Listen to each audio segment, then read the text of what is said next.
All right, you can go ahead. All right, good morning, everybody. Good morning. It's great to be here with you this morning. And I appreciate the prayers for not just students going back to school, but teachers as well, as I am a teacher at Harrisburg Christian School.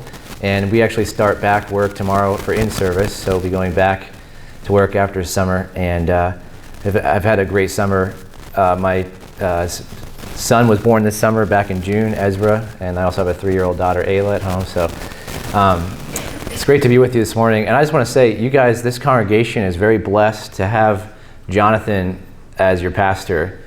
He's a very caring individual. He definitely has a shepherd's heart. Back in 2019 and 2020, I was serving on the Pastoral and Family Health Commission, and I needed to leave the commission because I was taking a job at Harrisburg Christian, and my availability during the day wasn't there. And I immediately, when they were talking about who was going to replace me, I said Jonathan, because he's just a very caring individual. And I see the love that you guys have for him as well, and I love to see that, the love of a congregation for their pastor.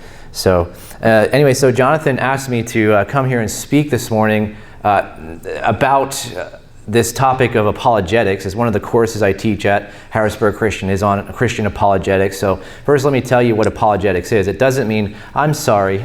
It doesn't mean I'm sorry that I believe what I believe. It's a word that's from the Greek apologia that means a defense of the faith. So we are actually called to do that. And so that's what I'm going to talk about this morning. And I'm going to really, we don't have a ton of time today. It's kind of a very broad topic, but I'm going to give you a 30,000-foot view of maybe some things, some highlights of how can we know that the Christian worldview is the one true worldview. Because there is a lot of other truth claims out there today. As many of you obviously know, there are a lot of competing truth claims out there that stand completely opposed to Christianity, and you're probably more aware of them so much today than maybe in the past, because it's just kind of out there right now. So this is what we're going to talk about today. So I'm going to go through very quickly. I'm going to try not to talk as fast as that video at the beginning, but I am going to probably have to go rather quickly here today with everything to cover. So why apologetics? Why should we even bother with it? So what? Well, Scripture talks about it. 1 Peter 3:15, right? So it says, but in your hearts revere Christ as Lord. Always be prepared to give an answer to everyone who asks you to give the reason for the hope that you have, but do this with gentleness and respect. I think this is from the NIV, but there where it says give an answer, it's where in the Greek it's talking about that word apologetic. It's saying giving a defense. We have to be able to give a defense and to explain why do we put our hope in Jesus Christ? Why do we put everything into Him? Like, why do we believe and trust in Him for our salvation?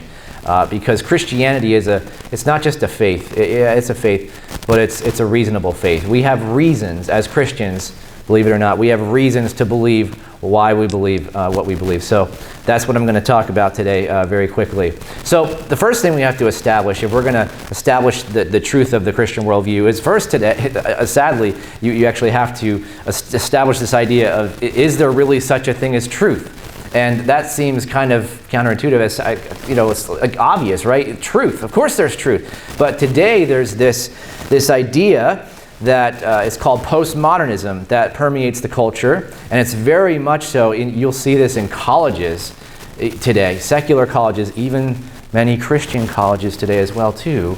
We have to be careful. Just because it's a Christian college doesn't mean there's not some of these ideas or this ideology going around there as well. But postmodernism, this idea that what's true for you is true for you. What's true for me is true for me. We can have conflicting viewpoints. We can have conflicting truth claims, and we can both be right. So this idea that I might stand up here and say, I always use this as a random example for my kids. I say, I can stand up here and say I'm a flying purple rhinoceros, and do I look like a flying purple rhinoceros? Does anyone think that? All right. And you could all sit out there and say, well, no, you certainly do not look like that. And I can say, well, I am. That's true for me, so you can't deny my truth. That's kind of postmodernism in a nutshell. I would define truth here today as truth is that which corresponds to reality. And so we're going to talk about that a little bit. But so the nature of truth is this. First off, the nature of truth is it's something that's discovered. It's not invented. Like, I can't make up what I think is true. the truth is objective rather than subjective. Objective is is something that's reality outside of myself. Subjective is it's based on my feelings. Well, truth, it has to be discovered. Either God exists or he doesn't exist. We have to discover what that truth is. So the other thing is that what is true for everyone, right? So you went to math class, 2 plus 2 equals 4. You were taught that, right? Believe it or not, that type of thing is actually being questioned today too, right? That is being questioned, right? Because that's an objective truth. We can't have objective truth. Maybe I think 2 plus 2 is 5, right? And so that's what we want to do with it. When it comes to philosophy, when it comes to religion, when it comes to faith, that's how we want to act. We want to say, well, truth is subjective. But why is it then when, scientists do the math to send rockets into space, we don't say, oh, well, I think it's going to be 5 today, Bob. We don't do that because we know that, mathematical errors can cause a lot of dangerous situations. We don't go to the doctor and say, oh, tell me whatever you want to, doctor. I don't care what the results say. We want to know the truth. Truth is also unchanging. It doesn't change because God doesn't change. He's the standard of truth. He doesn't change, so neither does truth. We can change the laws today in the land. We can change opinions today in the land, and it's going to stay the same. It's not affected by our attitude, and it is absolute. So how do we know? So there's this thing called the law of non-contradiction, okay? So you can say 2 plus 2 equals 4, but it could also equal 5. Well, that breaks what's called the law of non-contradiction. You have two competing truth claims that are, they can't both be true at the same time. That's logic, that common sense, right? So, and then there's also the law of the excluded middle. Something either is or is not. So, for example, either God exists or he doesn't exist. And so that's what we'd have to determine and figure out, okay, does God exist or doesn't he? And then sometimes I get this, well, can I choose between chocolate, vanilla, or strawberry ice cream? See, isn't there 3 options? Well, yeah, there's 3 options, but they don't exclude each other. God can either exist or he cannot exist. There's no, well, what would be the middle? What would be the alternative? There is none. He exists or he doesn't. So, why truth is important? Truth is important because truth has temporal consequences. So, I could walk out to the road out here and I can say, well, there's a car coming down the road. But in my reality, I think, no, there's no car coming down the road. And I could walk out in front, I get hit, right? So there is temporal, physical consequences. But truth can also have eternal consequences. I think C.S. Lewis talked about something like this, that if Christianity is not true, it has no significance whatsoever. And I'm paraphrasing this. I don't know the exact quote, but he said basically that Christianity has no consequence whatsoever if it's not true. But if it is true, it is of the utmost importance. And so if Christianity is true and we say, well, that's true for you, but not for me, eternity is at stake. And so that's why that's very important. So if we do not believe in Christianity and it happens to be true, the consequences could be fatal in an eternal second death kind of a way of speaking here. So truth is very important. So we have to establish what truth is.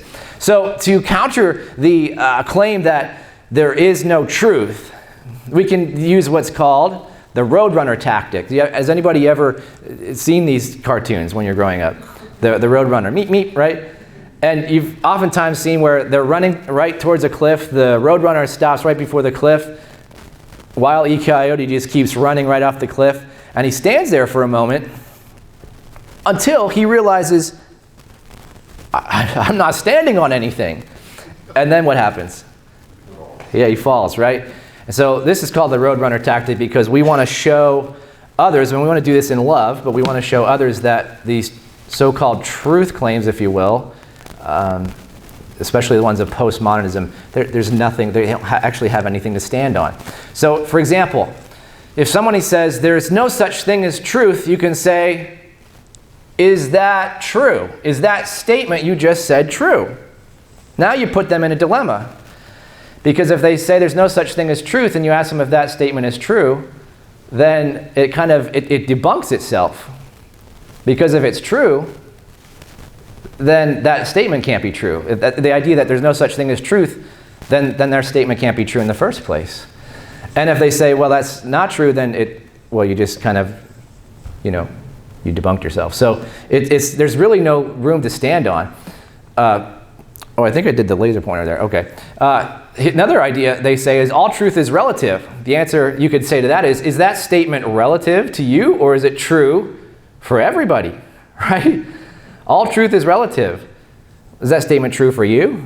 Or is it true for... Because if truth is relative, then maybe that statement could be true for you, but not for me, which it would then cancel itself out. So it doesn't hold up. Now, so that was real brief. Okay, so when I teach this as a course, I spend several days on this idea of truth and debunking postmodernism. But we want to just, hopefully what you get out of that is that you see that this idea that there's no objective truth just doesn't hold up. So we know there is an objective truth, meaning there is a truth, there is a reality outside of ourselves that we have to discover, that is discoverable. We can discover it. So we'll get there. So the truth that we want to discover today, though, is, does God exist? And so here's the argument that is oftentimes used today. It's called the cosmological argument, and it goes like this. The first premise says, everything that had a beginning had a cause. Makes sense, right? Like, things don't create themselves. Fully built cars, automobiles do not just pop into existence, right? All right, so everything that had a beginning had to have something that caused it. And number two, the universe had a beginning. Okay, well, some people might debate that. Well, we're going to get to that in a second to show why that's true, that the universe actually did have a beginning. So if number two is true, though, the universe had a beginning, then number three, the assumption you can make from the first two premises is that therefore the universe had a cause. Okay? Something had to cause the universe. The universe just didn't pop into existence by itself. I think that's common sense. So how do we know this? Well, because for a long time, there were many philosophers and scientists who tried to claim that the universe was static. It always existed. Well, how do we know that's not the case? Well, first off, the law of causality, there's this thing called the law of causality. It's a fundamental principle of science that states that everything with a beginning has a cause. So every scientist acknowledges this. Every single scientist. Well, not every single, but I know every scientist that knows what they're doing would accept the idea of the law of causality. Premise two, we have to prove this because there's actually 5 lines of scientific evidence that have been discovered that prove beyond a reasonable doubt that the universe had a beginning. And here's what they are. So first off, so it's used with this acronym SURGE, S-U-R-G-E. So the first one is the second law of thermodynamics. Okay, the second law of thermodynamics in science is this idea that the amount of useful energy in the universe is decreasing and will eventually run out. Okay, so there's a set finite amount of energy, and as that energy in this universe is used up, it will eventually run out and there will be no more energy in this universe. Okay, now if the universe were eternal, okay, think about this. If the universe were eternal and there's a finite amount of energy, then we would have run out of energy an infinite long amount of time ago. See what I'm saying? Because even if you would say, okay, there's an infinite amount of past, you know what? We also wouldn't even have ever arrived to today. Because why? Because there would always be another day before today, and then another day before today, and then another day before today, and then another day before today. We would never actually get to today, because that's infinity, that's eternity. And so there is this principle, the second law of thermodynamics, that shows that no, the universe has to be finite, has to have a beginning, it had to begin at some point. Okay, so that's the second law of thermodynamics. Second one, the universe is expanding. Okay, so the universe has been observed to be expanding. So if we were to play history in reverse, it would go back to nothing, right? So there would be nothing. And we'll come back to that in a second because there's more to that in a bit. Radiation from the Big Bang. Okay, so apparently there is scientists even just acknowledge, these are atheists that say this stuff too today. That there's this background radiation in the light and heat from the initial Big Bang explosion. So they're saying even there is a beginning, and so this is where atheists, scientists that believe in atheism, that don't believe God exists, they're even saying, yeah, the universe had a beginning. The problem is they don't know how to explain how it got here. Great galaxy seeds as well, ripples discovered in the expansion of the universe. that shows that the universe is fine-tuned. So we're just going to move here quickly, but I want to talk about this one for a little bit. Einstein's theory of relativity. Okay, so Einstein, we all know who that guy is, right? The guy with the big white hair, right? Okay, Einstein actually was an atheist as well, and he said that the universe did not have a beginning. And his theory of relativity, he actually fudged the numbers on that in order to make the calculations come out correct to say the universe didn't have a beginning. But he knew, because he smudged the numbers because he knew where the science, where the math, where the equations were leading to show him that it did have a beginning. And he didn't want to go there, because if he knew that he'd go there, that the universe had a beginning, he knew that would mean, well, it had to have a cause, and who would that cause be but God? And he didn't want to go there, so he actually fudged the numbers. Well, there was this guy named Edwin Hubble. So you might have heard of the Hubble telescope, right? The Hubble telescope is named after him, right? So Edwin Hubble was observing the sky. He's the one that first observed that the universe is actually expanding. And so this is where Einstein finally admitted, I fudged the numbers, and yeah, there is evidence that, the universe did have a beginning. So, these are even atheistic scientists that have said that the universe has a beginning. So even atheists agree with that idea. So what caused the universe then, right? So, this is where the evidence is ignored, because even though scientists say the universe had a beginning, they just don't want to go to saying, well, it must have been a God. But a lot of times people say, well, if the universe did have a cause and it was God, well, then who created God, they'll say, right? And then, you just kick the can right down the road. You can just keep going forever like that, right? Well, see, the idea is that God is an uncaused causer, if you will. He's an uncaused mover. So, because, whatever created the universe, all right, because the universe is finite, the universe is not infinite, whatever created this universe had to be spaceless, timeless, and immaterial. The universe can't be, God cannot be a part of this universe, right? Now, there's other worldviews out there, that say that kind of thing. Pantheism, it's called that. The universe is God and God is the universe. Well, that can't be, because the universe can't create itself. God can't create himself, so he can't be a part of space, time, or material. He has to be outside of the creation. Doesn't mean he can't interact in the creation, which he does. We see in his word all the time that God intervenes in human history.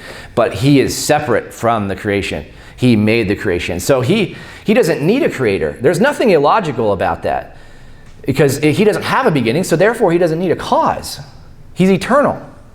But something that has been brought into existence in the past, which science shows, has to have a cause. Well, the only logical explanation for that would be God. The only logical conclusion is that a supernatural being that transcends space, time, and matter would have caused it.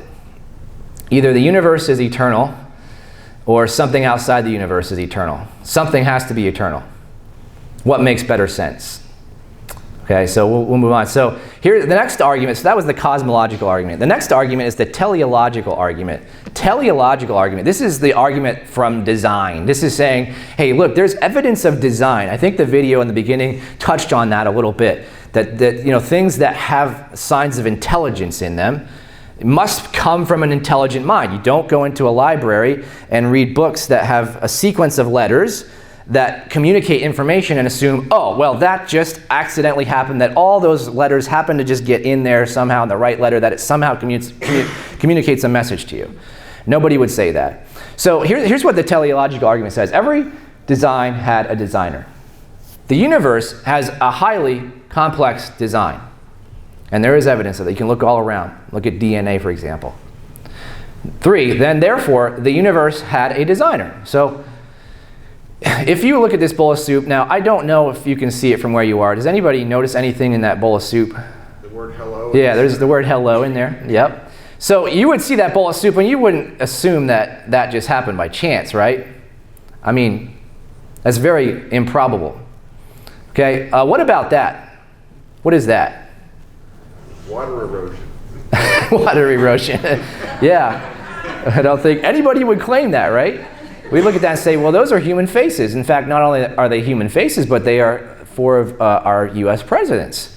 And I don't think anyone would say, well, that mountain just happened to erode that way to look like it was designed. Nobody would say that, right? Nobody would say that. What about if you're walking along the sand and you see this written in the sand, I love you, or so-and-so loves so-and-so in a heart, right? Would you assume that just, the waves just kind of came in and just kind of, accidentally made that be formed that way, that it looks like a message is being communicated there? I don't think anybody would say that. Right? There's a book by Frank Turek and Norman Geisler, I Don't Have Enough Faith to Be an Atheist, and he kind of tells a story about this. I think his name is Johnny, right? And he's at the table and he's having cereal, and in his alphabet cereal it says, take out the trash, love mom. And he's like, no, that just got there by accident, because he doesn't want to accept that, maybe his mom was telling him to take out the trash.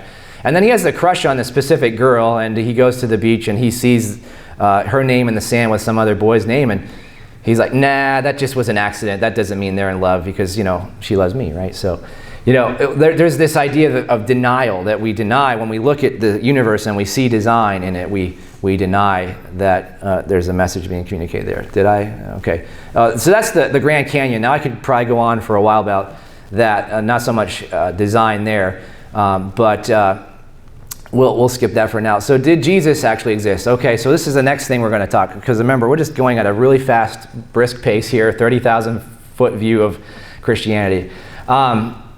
Did Jesus actually exist? So this is, let me say that if you don't think that Jesus existed, even among scholars, that's a very fringe view, right? Like even atheistic scholars like Bart Ehrman, who is a New Testament scholar who does not believe in God, he even admits that, yeah, Jesus was a real person. Like he actually existed in history. So the idea that Jesus didn't exist, we have all these extra biblical sources that document the existence of Jesus, like Josephus, who was a Jewish historian. He was not Christian. Tacitus was a Roman. He actually didn't like the Christians, but he writes about Jesus in his history. Africanus and Pliny the Younger. There's many other examples in history that there was actually a person named Jesus Christ of Nazareth. Now the question is he God, right? Because that's a different question altogether. How do we know then also that the New Testament is reliable, that what it tells us is accurate history? Because that's what's unique about the Bible. It's not just a religious book about rules and laws. It's actually a history book. It tells us what God has done in history. And so if it's true, we have to rely on it. We have to see, can we rely on it as a source of truth? Well, a lot of people try to debunk the New Testament, especially the Gospels, and say, well, we can't rely on them, and we don't know what the originals really said. How do you know the Bible you have today is actually the Bible that was first written down in the first century? Well, actually, the Bible has over 5,000 manuscripts that are left. And 5,800, I think, is around what we have of the New Testament. That is more than any other ancient text. There's all these other ancient texts that scholars rely on and say, yep, these are reliable sources, and we don't question them, but there's only just a handful of manuscripts of those. Then why is it that with the Bible we say, oh, well, we don't know if that's really what it said? The manuscripts are actually from quite early. A lot of people try to say, well, it was written later, right? Well, some of the evidence, or at least as the Bible presents itself, it seems to be written by eyewitness accounts. Matthew, eyewitness. John Mark was someone who spoke to the eyewitnesses. Luke was someone who spoke to the eyewitnesses. John was one of the apostles as well. He was an eyewitness. So these are eyewitnesses. These are not secondhand accounts. These are eyewitness testimonies. And so it presents itself as being written in the first century. Now, we don't have the original autographs, if you will. We don't actually have the original piece of paper that these were written down on. And I think that's actually a good thing, because if we did, then one person somewhere, one group of people could control that, and they could say, yeah, but you don't get to see it, and we get to tell you what it actually says, right? So I think in God's wisdom, he allowed them to be lost or destroyed, but because we have so many copies, someone over here can claim the Bible says this, and we can say, no, it doesn't, because look, we have like 5,000 manuscripts over here that say otherwise, right? And so it's actually a good thing. 1 Corinthians 15 is actually good proof of the early belief of the Christians believing that Jesus rose from the dead, because a lot of people say that was a legend that came much later, that Christians didn't actually believe that was just a later legend or later idea, later theology that was developed. Well, even Bart Ehrman, atheist New Testament scholar admits that within 1 year of Jesus' death and resurrection, Christians were already believing, because in 1 Corinthians 15 there's a creed that Paul recites, and it includes this idea that Jesus rose from the grave. He appeared to Peter and then to the rest of the apostles and then to 500 others, and this was a creed actually, and this was within 1 year of the resurrection. So if you want to say that that was a later development that Christians believed or made up later, or a century or two later after Jesus, that's false. And even atheistic scholars would admit that.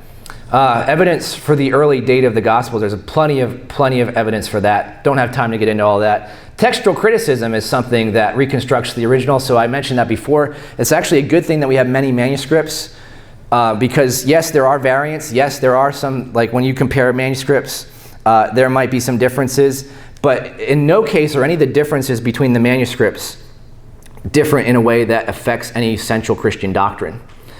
It might be just something as simple as there's a spelling error. Okay, we've got to remember that these were copied by hand back then. They weren't photocopied, they weren't printed. So yeah, that would be counted. Scholars would count that as a variant. They would count that. Greek is also an inflective language. Sometimes the Greek word order can be changed, and it doesn't affect the meaning of the sentence. I could say, dog bit the boy, or boy bit the dog. That's two different meanings, right? One is biting the other, right? But in Greek, you could actually switch the word order and it would mean the same thing. And so sometimes in some of the manuscripts, maybe the word order accidentally got switched. But in no case does any of it affect any of the core beliefs about Christianity, like, did Jesus really rise from the dead? Is Jesus really God in the flesh? Did he really die for us? And like, none of that is at question. And we actually have about 99% accuracy knowing what the original autographs actually said. So the variants don't really have any consequences. Also, don't have time to get into this either, but there's a lot of stuff, there's a lot of books out there on this topic, but archaeology, there is a lot of archaeology out there that corroborates the New Testament as well. And we keep discovering more and more and more of it. Scholars will say, no evidence of David, no evidence of Pilate, and then we find evidence that they actually did exist. So here's kind of just a quick comparison between all the different other ancient sources or manuscripts. How many manuscripts do we have? You know, you can see there's some of them are only like 7 or 20, right? Compared to the New Testament, which is like 5,800. The time lapse between when we have the oldest manuscripts of all these other ancient writings, right? We got like 400 years, we got 1,400 years, right? Well, the earliest New Testament we have is 25 years after it was written. So you want to talk about the accuracy of, is the Bible that we have today really the Bible that was written? I think there's way more evidence that the Bible is accurate than any other ancient source, but yet nobody questions any of these other ancient sources. All right, why didn't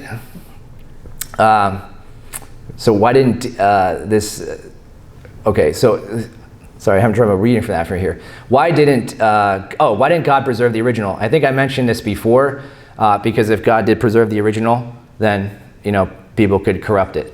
All right, can the biographies of Jesus be trusted? Well, they are direct eyewitness accounts. They're too early for legend. I can see where you have things that were written later. You know, sometimes the stories are embellished, things are added to it, and you do see that a lot of times happen. And actually, there are other gospels, by the way, that were written later that are actually not included in the canon of Scripture, and that's because they were written much later, and they do have a lot of legendary material about Jesus. The resurrection was believed very early on, and the authors were very honest about it, right? If they were going to create a new religion, if we were going to come together and say, come with me, guys, let's create a new religion, do you think that I would allow myself to be portrayed with all my faults in that text of our religion? No, I'm going to try to make myself look good. So when someone shares embarrassing details about themselves, that's how you know they're probably telling the truth, right? So, but if they're telling everything about themselves that's really great, then that truth is suspect. So also harmony on essential facts, all right? There's a lot of, there is some things in the Gospels that are sort of divergent, but if you really look at them, they can be reconciled. But the essential facts are harmonized, and the authors were willing to face torture or death. You have to keep this in mind as well. If Christianity was made up religion, why were these apostles willing to die for it? And you might say, well, a lot of people are willing to die for things that they think is true, right? Like, look at the Islamic terrorists in 9/11. They were willing to die for what they believed in. Yeah, but there's a difference there. They were not in the position to know whether or not what they believed was true.